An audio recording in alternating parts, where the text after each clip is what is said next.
I tested every iron farm in Minecraft Bedrock Edition to find the absolute best design so you don't have to. Turns out, this farm's the winner. So first off, we want to find a nice flat area at least 150 blocks away from any village in your world. You can then start by making a 5x5 square, and from here you want to go down an extra 8 blocks. So the hole's going to be 9 blocks deep in total, and then you can dig out the whole square, and you should be left with a 5x5x9. Then you want to place building blocks in a 2-block row on either side just like this. Then go ahead and place beds on every single one of these blocks you've just placed. And then you want to remove all the blocks underneath all of the beds. And from there, place an extra 10 beds underneath every single one of the beds we've just placed.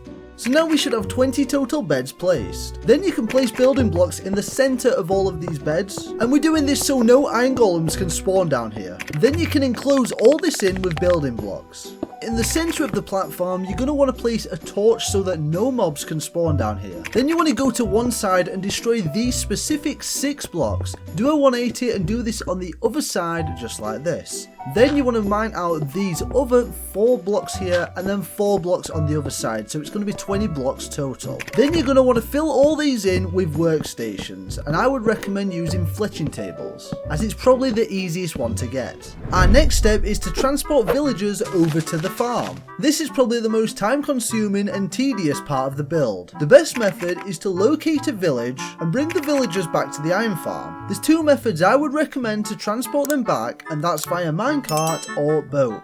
For minecart, place rails from the village to the farm and simply push them back to the farm and drop them in the hole. For boats, try to trap them in the boat and row back to the farm. Then, once you have 2 villagers here, you can either choose to continue the same method or breed the villagers using food items like bread. Simply repeat this method until you have a total of 20 villagers in the farm. To help speed up the breeding process, you can actually build a very easy villager breeder, which I'll show at the end of the video. Now, some of the other farms we built also had 20 villagers and spawned 2 iron golems at a time, but they were actually more time consuming and much uglier, all for the same raise, which is why this more compact one was the winner. Once we have all our villagers, ensure there's no nitwit villagers, which are the guys in green, as they won't pick a job role, meaning we'll only spawn 1 iron golem instead of 2. Simply kill the nitwit and breed again. Cool, now enclose the villagers in the farm to keep them safe. Now as you can see, iron golems are already spawning in the farm, which is great news. Go ahead and pick any corner and place down 3 hoppers connected exactly like this.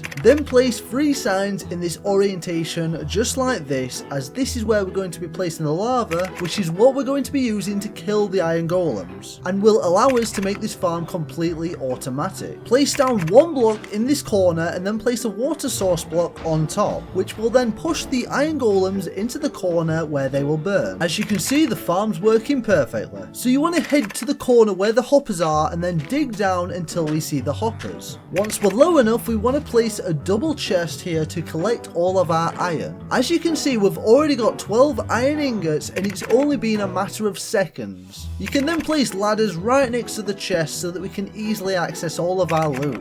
And even place a trapdoor to make sure you're safe and secure when AFKing. Make sure your difficulty is on hard mode. Double check that all the villagers in the farms have job roles. And ensure iron golems aren't spawning in caves below your farm. Don't forget to like and subscribe and check out the villager breeder.